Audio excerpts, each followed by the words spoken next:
전에 저는 아주 특별한 직업의 애인을 만났습니다. 그는 바로 가수였어요.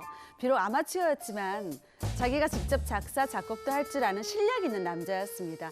그게 제 발목을 잡을 줄은 몰랐지만 말이에요. 자기야! 새로 낸 노래 너무 좋더라. 단지 널 사랑해 이렇게 말했지? 어디서 많이 들어본 것 같기도 한데. 아무튼 이거 여자친구인 나한테 보내는 메시지 맞지? 아니, 내 첫사랑 단지한테 보내는 거야. 제 이름이 장단지야. 뚱딴지 같은 소리 하고 있어 진짜. 나랑 사귀면서 왜 첫사랑으로 노래를 써?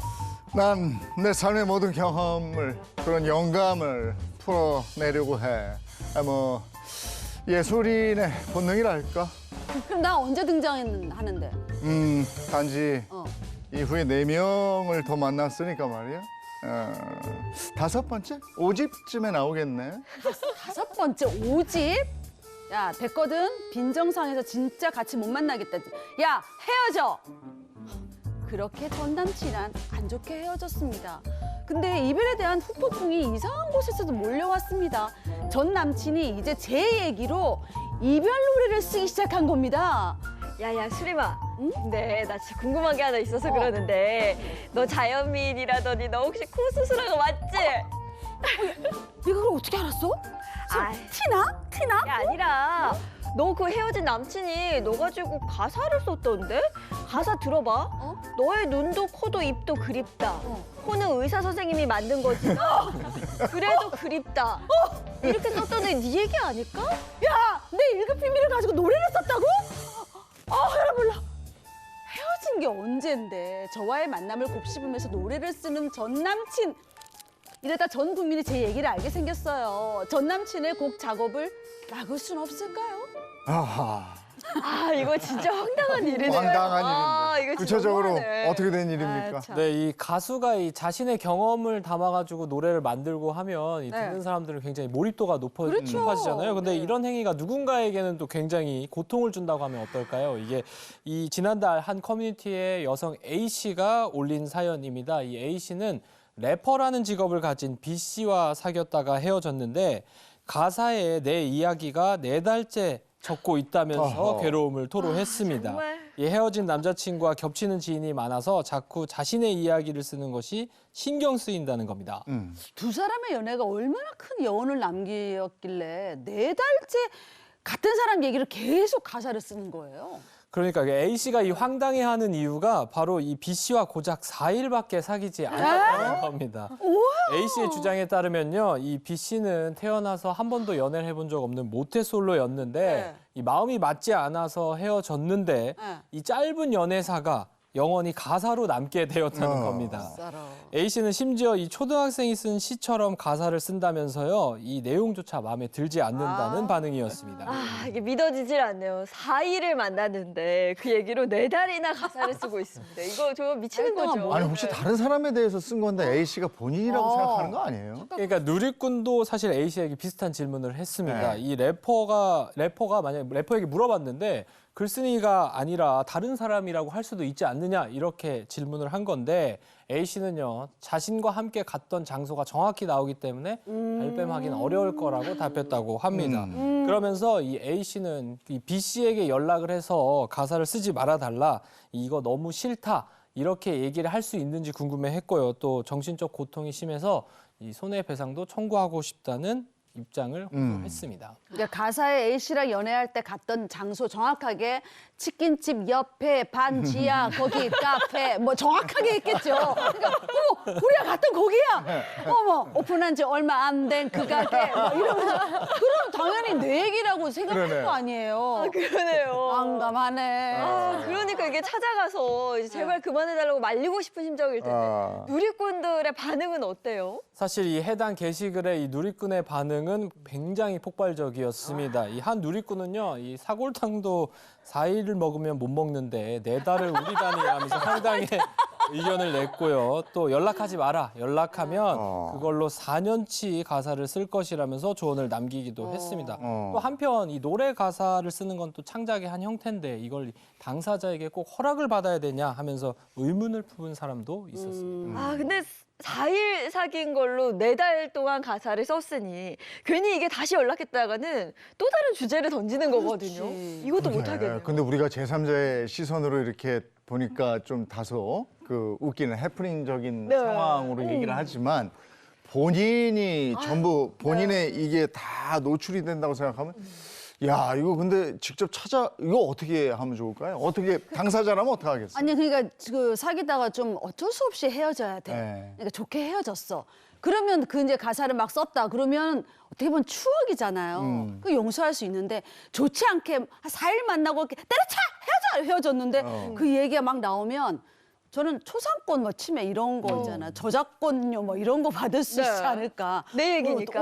돈을 좀 빼내야 되지 않을까 이런 생각도 들어요. 저도 생각해보면 이인철 변호사나 허주연 변호사 찾아갈 것 같아요. 이걸 그냥 개인적으로 전화해서 네. 그만해줄래 이러면 그때는 상황이 좀 심각해질 것 같아서 저는 찾아갈 것 같아요. 근데 이 얘기를 이제 가까운 지인들이 들으면 아, 얘네 하고 바로 알죠. 안다잖아요. 근데 이걸 못하게 해야 될 것 같은데 그럴 수가 있나요? 이게 이제 당사자가 누구인지 특정이 됐느냐 안 됐느냐에 따라서 좀 달라질 것 같아요. 네. 한번 여러분 잘 들어보세요. 제가 누구를 말하는지 잘 맞춰보세요. 자, 아침 방송에 나오는 미남 미녀 아나운서 누군지 아시겠어요? 그건 잘 아침 방송이 많으니까요. 전 박수림 이민정 자, 그러면 이건 어때요? 행복한 아침에 나오는 미남 미녀 아나운서. 그럼 알지. 그럼 알지. 바로 알지. 조심스럽게 제가 아닐까요? 여기 나오잖아요. 그러니까 소설이나 드라마 같은 경우에도 이제 실화를 바탕으로 하는 경우 있잖아요. 그걸 다 못하게 할 수 없는데 실명이 나온다든지 아니, 누가 봐도 누구인지 알 수 있을 정도면 명예훼손이 될 수가 있거든요. 실제로 2020년에는 어떤 소설 작가가 어떤 사람과 나누는 그 메신저 대화를 그대로 그냥 책에 낸 거예요. 그래서 문제가 된 경우가 있었거든요. 그래서 이렇게 드라마나 소설 쓸 때는 누구인지 특정되면 절대 안 됩니다. 아하. 그럼 문학계에서 내 허락 없이 소설을 썼다. 그러면 이제 책을 출판하지 못하게 법적으로 막을 수는 있는 거네요. 네, 실제로 그게 금지가 됐던 그런 사건도 있었습니다. 말씀하신 것처럼 모델이 실제 사람을 모델로 했는데 이 사람 특정될 정도다. 그런데 그 내용이 그 사람 뭐 인격권이나 명예를 굉장히 심각하게 침해하는 정도의 내용이 들어가 있다. 그렇게 되면 명예훼손이나 인격권 침해를 이유로 이 출판 금지라든가 아니면 그 부분 삭제해달라 이런 청구를 할 수도 있는 거거든요. 심지어요, 모델된 사람이 이미 돌아가신 경우라고 하더라도 유족들이 이 돌아가신 분을 대신해서 이 인격 침해하지 말라, 뭐 프라이버시나 명예 침해하지 말라라고 해서 이런 청구를 할 수도 있습니다. 그게 우리 법원에서는 어떻게 보냐면요. 내가 살아있는 동안 진정한 나의 존엄과 가치를 지키려면 내가 죽고 난 뒤에도 나에 대해서 어떤 왜곡된 정보가 사람들에 의해서 향유되지 않을 거라는 보장이나 기대가 있어야지 비로소 내가 살아있는 동안 제대로 이 삶을 가치 있게 누릴 수 있다고 보거든요. 그렇기 때문에 돌아가신 경우라고 하더라도 이런 명예나 인격 같은 것들은 충분히 보장이 되니까 영감은 다른 데서 얻으시고 너무 특정해서 너무 왜곡해서 이렇게 하는 것은 좀 지양해야 될 것으로 보입니다. 네, 또 그런가 하면 실제로 노래 가사를 잘못 써서 형사처벌을 받은 그런 사례도 있다면서요. 형사처벌. 요즘에 이제 그 노래 들어보면 특히 이제 힙합이나 랩 들어보면 야 이게 무슨 말싸움한 건가? 맞아요. 굉장히 이제 가사 저격하고. 내용이 세잖아요. 근데 이제 2019년에는 한 가수가 자신의 자작곡에 여성 래퍼를 성적으로 모욕하는 그런 가사를 낸 거예요. 그것도 이제 4차례나 그냥 해당 래퍼의 이름이 이제 언급되면서 막 성적으로 막 비하하고 모욕하니까 이 사람 참을 수가 없잖아요. 고소해가지고 결국엔 법원에서는 징역 6개월에 집행유예 2년을 선고받은 그런 사건이 있었습니다. 진짜 힙합에서 상대를 이렇게 공격하는 거 디스한다고 그러잖아요. 네. 디스곡이 되게 많이 나오거든요. 예를 들어서 박수린 코는 매브릭 코, 성형해도 안 되는 코, 퍽퍽퍽 막 이런 거 디스하는 거 어떻게 안 보면 되는 거죠. 심하게 된 모욕죄로 성립이 된다 이거예요. 어쨌든 저는 괜찮아요. 다시 이번 사건으로 한번 돌아가서 네. A 씨는 허락 없이 자신의 이야기를 이렇게 고개를 써서 정신적 피해가 크다 이랬으니까 그러면 이 일로 손해배상까지 청구할 수 있습니까? 청구할 수 있을 걸로 보입니다. 만약에 이 원인 사실과 피해 사실 간의 인과관계가 있다 이런 것들이 인정이 되면 손해배상 청구할 수 있을 걸로 보이는데요. 결국에는 이게 재산상 피해보다는 정신적인 피해잖아요. 눈에 보이지 않기 때문에 상식선에서 우리가 판례 그동안 축적된 판례에 따라서 이 손해배상 금액 인정될 걸로 보이고요. 만약에 치료받은 내역이 있다고 하면 진단서 제출하면 더 도움될 것으로 보입니다. 네, 알겠습니다. 오늘 그 법이 알고 싶다 여기까지 하겠습니다. 고맙습니다. 고맙습니다.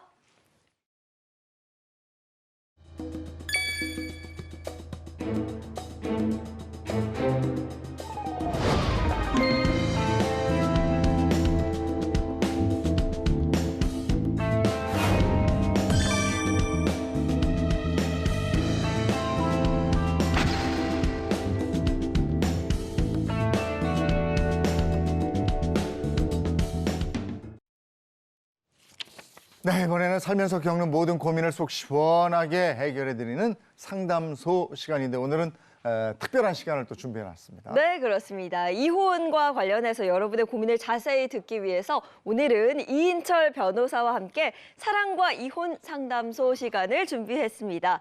코너를 시작하기 전에 네.